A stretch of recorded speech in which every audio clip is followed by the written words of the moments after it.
Sure. Hello, everyone, and welcome to Language Talks. Today on Language Talks, we are honored to host Mr. Bappaditya Chakravarty, an accomplished educationist, an executive in the public and private sectors, and he has also worked for the World Bank. He is also an internationally published author. He is joining us from Kyrgyzstan. Born in 1951 and educated at Delhi University and the Indian Institute of Management, Kolkatta, Mr. Chakravarty brings over 3 decades of experience in institutional development, urban governance, financial reforms, and technical education. His distinguished career spans leadership roles in the public and private sectors, as well as extensive consulting assignments with the World Bank across countries in Asia and Africa. Alongside his policy and development work, he has established himself as a compelling storyteller. He has 7 distinct works listed on Goodreads, his most popular being Samudragupta, The Making of an Emperor. His catalogue spans historical fiction and thrillers with strong reader ratings. His literary contributions also extend to Bengali fiction, essays, and short stories published in reputed journals. Let's talk to him. Sir, hello. Thank you. Thank you for introducing me so shall I say, pithily. Thanks for your compliments. Well, Thank you. And welcome to Language Talks. I look forward to talking to you. yes, I'm very pleased and honored to be on your show. Successfully balanced policy career with fiction writing. So, when did the writer in you first emerge? Well, if I have to put a year to it, it was 2011. But the idea of writing a thriller has been going around in my mind since the early 80s when I worked for the Goa port. And while working there, I saw machinery in the jungles of North Goa. In fact, and the jungles must have been replaced by condominiums these days. But there were jungles, and there were a lot of rusted machinery. And when I asked, they said this was left behind by the Belgians who were doing mining here. And then they had to go off because of the war. So from that time onwards, the thing kept going around in my head until I finally found time to do something about it. That was in 2011. So I wrote a thriller in Bengali, which was published in 2013. Then, much later, 24, I comprehensively revised it, translated it into English, and then it got published again by Niyogi, called The Huntsman. Okay. Between, of course, I had written for Bengali journals and so on and so forth.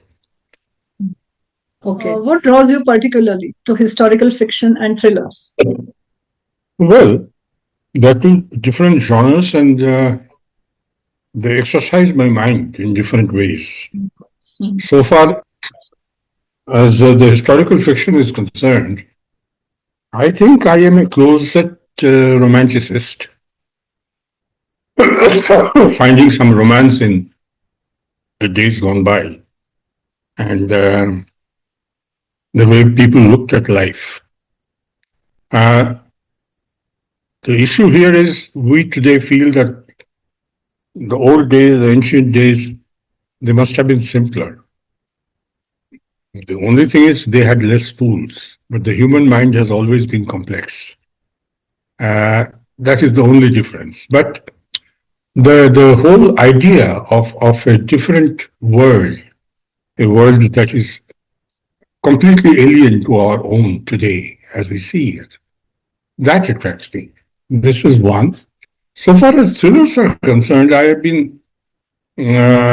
had friends who have worked in intelligence and police and all that. And their stories, they have always attracted me. When I was very young, I had just become a and become a faculty at IIM Calcutta, one of the first consulting assignments I had was to teach behavioral sciences, which happens to be one of my things, at the Central Detective Training School in Calcutta. And in those days, this was in the early 70s, they would pay me some 200 rupees for a lecture. But my actual payment was listening to the stories from the police officers and the intelligence officers who attended my classes, DSP rank and so on and so forth. You know, that was the beginning of my interest in thrillers, of the games that spies play, the games that police officers play, so on and so forth. This is really interesting. So, could you briefly tell our audience about the inspiration behind your very famous book, Samudragupta, The Making of an Emperor, and why you chose that particular period? Well, you see, if you look at the history of books, the Gupta period has been titled the Golden Age of India, including by such historians as Ibrahim Kayali and others. And that way, I have always been interested in the Gupta period, because by all accounts, the law and order situation, the taxation, and most importantly, the shall I say, sense of harmony which was there. This has also been commented upon by people like Yuan Sang and Fa Yan, the Chinese travelers who came to India and talked about it. However, the person people remember most during the Gupta era was Chandragupta II. Chandragupta I, actually he's not Chandragupta I. Chandragupta I was Maurya, who was 500 years earlier. So Chandragupta, Vikramaditya. But the actual Gupta Empire was knitted together by Samudragupta, who has been talked about much less, to the extent that even today historians do not know where his wife came from. So I had to make up a story about his wife, where she came from, how she came. And Samudragupta was also the emperor who arrived at I will say, the original idea of secularism in India. Because at that time, India was divided between the Brahmins and the Buddhists. And the Buddhists had a kind of more of a presence than the Brahmins. But Samudragupta managed to bring them together. That Buddhists would celebrate the Hindu festivals, and the Hindus would also pay equal regard to the Buddhist festivals. Something that you see today in Singapore, where they have a law that whether you're Muslim or Hindu or Buddhist or whatever, you pay regard to each other's festivals. And that's a law. So you have to do it. So, and then Samudragupta has been called the Napoleon of India. He invented the whole idea of blitzkrieg much, much before the Germans thought of it. So he has been a very romantic character, not very well researched to that extent, because research materials are not generally available. So I've been attracted. It's been the whole idea about writing a book about him has been an obsession, you might say, until I wrote the book. That's true. I mean, the whole idea is actually romantic of writing about it. It is very romantic. You mentioned that very few research sources are available. So how did you go about it then? How did you, develop that character, or how did you research about that era? You see, first of all, there are there is a book called The Golden Age of India, Abraham Irali. That is one. But I was greatly helped by Professor S.R. Goel of Jodhpur University and his son. And Professor Goel is supposed to be the authority on the Gupta era in India. So I exchanged a lot of mails with him, talked to him, talked to his son. And his son is an expert on Harshavardhan, who is also a great and not very well understood emperor. Anyway, the point is, with their help and with my own research, I managed to create the character of Samudragupta. And then they corrected me wherever I went wrong. And obviously, I'm writing historical fiction, so there are fictional episodes which I had to, shall I say, reconstruct from whatever scraps of information were available. A lot of thought, a lot of hard work, because you see, you are peeping into a universe that is gone and dead.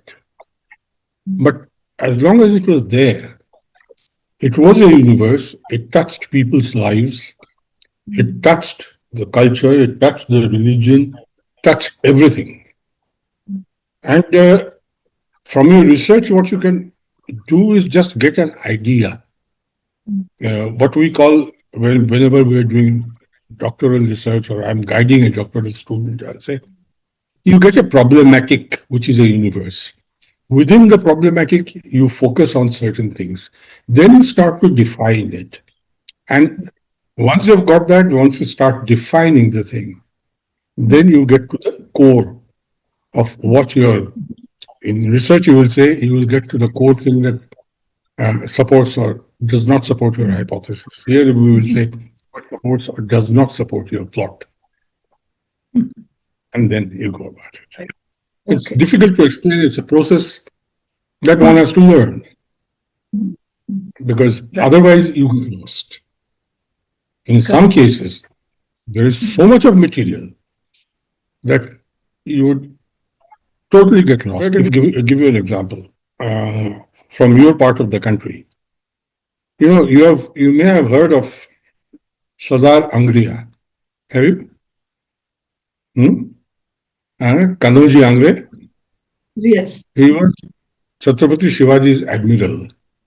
Right. He had never been defeated in any battle and was famously known for kidnapping the wife of the governor of Bombay. You must have heard of that. And then, of course, she got. And again, while there are many books written about him, including one by Manohar Mulgaonkar, you still see shades. You see the man as projected, but you don't see the man as he was. You can see some of his motivation. It is there that you have to go if you have to write a historical fiction about Kanoji Angre. What made him do what he did? That was also the problem with Samudragupta. What made him do what he did? And I have tried to find in my book the motivation, why he instituted certain policies, why and how he fought his battles, and so on and so forth.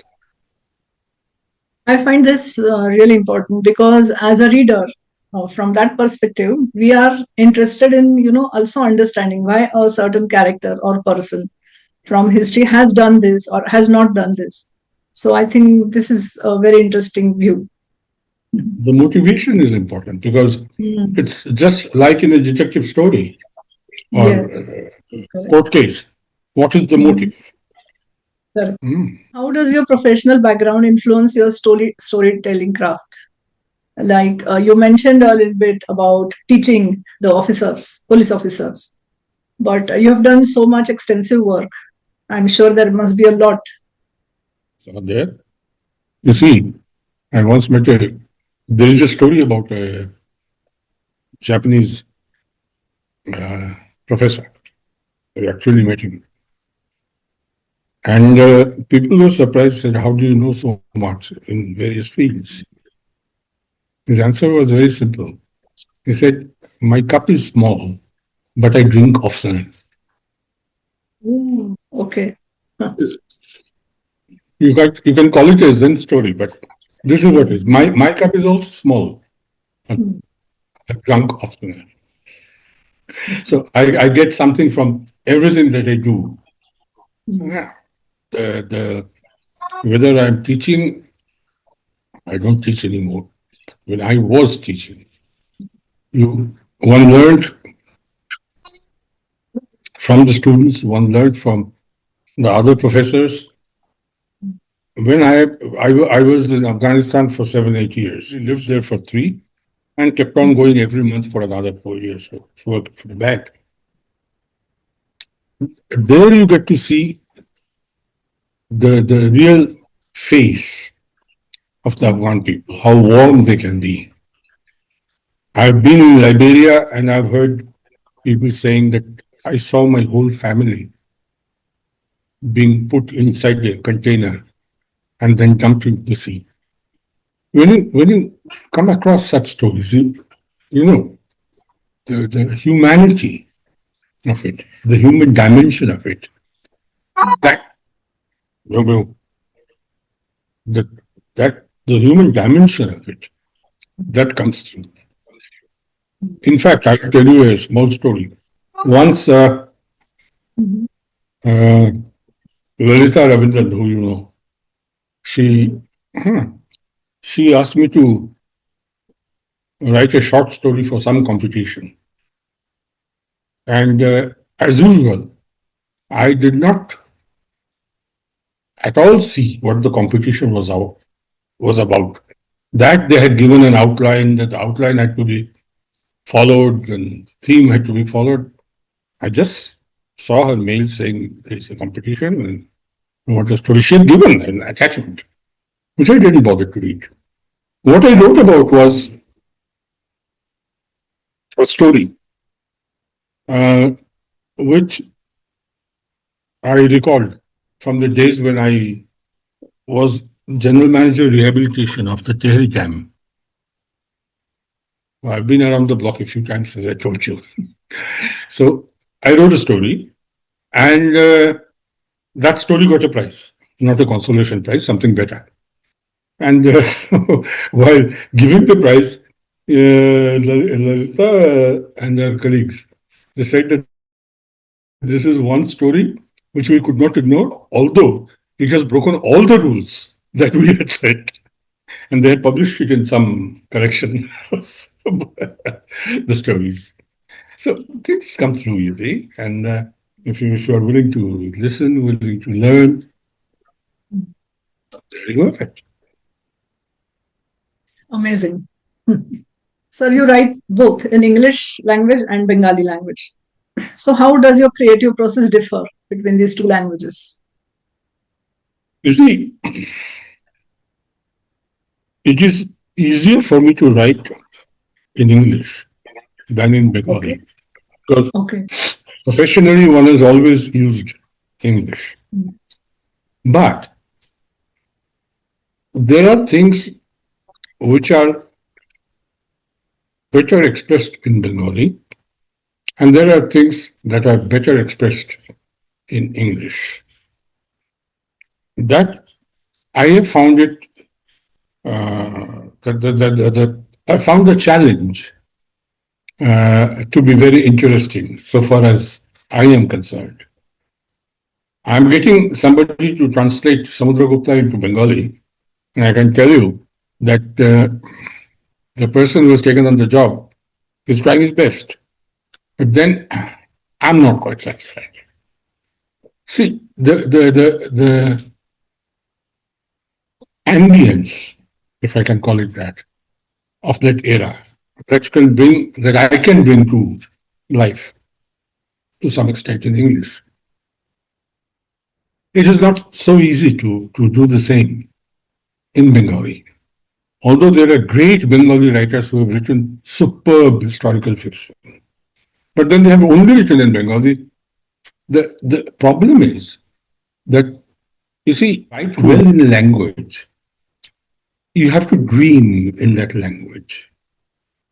And unfortunately, because of my professional training, my dreams come in English. They don't normally come in Bengali.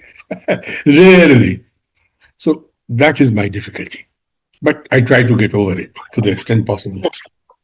Okay, understood. In your opinion, sir, how does multilingual ability enhance global careers? Oh, it does. It does. You see, to my mind, because I've negotiated all over the globe, first of all, there you begin negotiating in a multilingual environment with the fact that the other party, sitting on the other side of the table, is suspicious. Because, and you are also suspicious because your language and their language, and you don't understand the nuances, they don't understand your nuances. So, a multilingual person can help, I think, build a bridge. And you can walk across that bridge back and forth, carrying your basic values of honesty, basic value of truthfulness, and not being seen as a fraud, not being seen as somebody who is trying to trap you into something else. So if you are multilingual and if you're honest with yourself, as I said, you walk across the bridge back and forth, carrying ideas, cultural nuances, verbal nuances from one to the other, until both sides come to a sense of understanding. You see? And then hopefully you're not playing games anymore. But yes, there are prices to pay. There is a to pay. Because I have had to drink 9 vodkas before breakfast, before lunch, on a cold morning in Moscow, because we were signing an MOU. Okay. And several other things. But yes, that you must accept. Right. You're going around the world doing things like that. Gulf between two cultures. Okay. And then you get to know that if I'm going to deal with the Japanese, how should I behave? You know, I tell you a simple story. Once a Japanese professor came to teach when I was still a student. And he would write on the board, holding his left hand by his side, ramrod straight. And afterwards, I was wondering whether his hand is paralyzed or what is it. And the answer was, no. This gentleman comes of samurai stock. So if he raises his hand, he has to take out his sword. So his teaching keeps his hand by his side and keeps it stiff. Oh, okay. Interesting. These are the cultural things that you have to know. Correct. And I mean, if I go on, there will be lots of stories. So let me stop here. I'm sure. Yes, sure, sir. But while reading your books, your narrations always display many cultures and many countries. I really find this amazing. Like you mentioned just now, you can go on narrating such examples because you have been trotting the globe. So please tell us a little bit more. Well, another story comes to my mind. I was working in Laos. No, I was working in Cambodia. Well, it's next door. There was this person who was my colleague on my team. We were talking about where all to go, general talk, etc., etc. I said I wanted to go and see the killing fields, Cambodia. Well, and suddenly, it was as if a dam broke, you know. And he said, Bappa, can you understand that at the age of 12, I was standing there. They forced us to, quite a few of us, standing there with a machine gun and not with a, what is it called, AK-47, and not even being able to hold it properly because we had no food. They only gave us tobacco leaves and hashish. And that was all the food we had. And day after day, we had to stand there, sometimes catch a raw fish and eat it because there was nothing. And can you understand that? He was telling me, can you understand the feeling? I, this one and the second one, I'll tell you one more. I Yes. was in Tel Aviv and I have a friend there, very old friend, Arlene. So I went to their house and Arlene's husband came. He was telling his story. He was young in 1947, 48, 16 years old. And I said, did you participate? And he said, of course, I participated. And I was part of the Haganah. That was one branch of the Israeli intelligence and so forth, whatever. And I remember holding a whole group of Arabs in one room, and they gave me a pistol and said, keep watch on them. And then him said, my hand was shaking so much that the Arabs didn't even try to move because they thought if this boy starts shooting, God only knows what will happen, who he will shoot. So there are things like this. Upcoming book, Wolf, is eagerly anticipated. So, what new territory are you exploring in this work? Well, I don't want to get into the reveal, Of so course to not. speak. Without spoilers. Yeah, it's a it brings together the Chinese, the Russians, and the Indians, of course, in terms of something that had happened and it is in the public domain. Americans and the Indians, back in the early 60s, they set up a monitoring station, nuclear powered monitoring station on the top of a mountain.